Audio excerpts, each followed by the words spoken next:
అసలు ఎట్లాంటి వంటనైనా సరే క్షణాల్లో టేస్టీగా అంటే సూపర్‌గా చేసేస్తా అనుకుంటా ఎప్పుడు. నాకిది చేసిన తర్వాత తెలిసింది. ఇదంతా నా అపోహేనా? అంతా భ్రాంతియేనా? ఇంతకీ ఇదంతా ఏంటక్క? అసలు నువ్వేం జేస్తున్నావు? పిచ్చెక్కిందా అంటారేమో!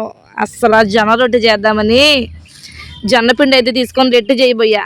అసలు రొట్టె నేను లైఫ్‌లో ఫస్ట్ టైమ్ చూస్తున్నా. అసలు ఎన్ని వంటలు చేశాను. నా మ్యారేజ్ అయిన దగ్గర నుంచి టీవీలో కూడా వచ్చాయన్నమాట. ఈటీవీలో కూడా. టీవీలో ప్రోగ్రామ్స్ చూసి నేను అన్ని వంటలు నేర్చుకున్నా. నా అంతట నేనే స్వయంగా నేర్చుకున్నా. ఏదైనా టేస్టీగానే చేస్తా. కానీ ఫస్ట్ టైమ్ అసల చేయలేకపోయా జొన్న రొట్టె. అసలు ఏం జరిగిందంటే బావ మాత్రం అసలు బాగా నవ్విస్తున్నాడు నన్ను. జావ అంతా నువ్వే 4 రోజులు దాసుకొని నువ్వు ఒక్కదానివే తాగు నాకొద్దు అంటున్నాడు. కానీ జావ సూపర్ టేస్ట్ ఉంది ఫ్రెండ్స్. రొట్టె అయితే చేయలేకపోయా.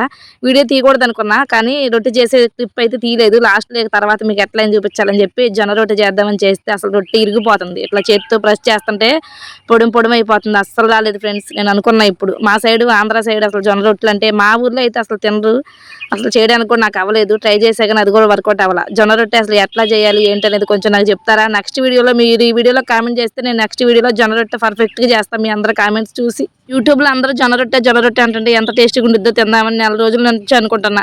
చేయకి వాళ్ళు చేస్తే ఇట్లా అయింది. ప్లీజ్ కామెంట్ అయితే చేసేయండి జొన్న రొట్టె ఎలా చేయాలో ప్రాసెస్. దాన్ని బట్టి నేను నెక్స్ట్ వీడియోలో చేస్తా. ఏదేమైనా మీ కామెంట్లు చూసి నేను నెక్స్ట్ వీడియోలో జొన్న రొట్టె చేయాల్సిందే.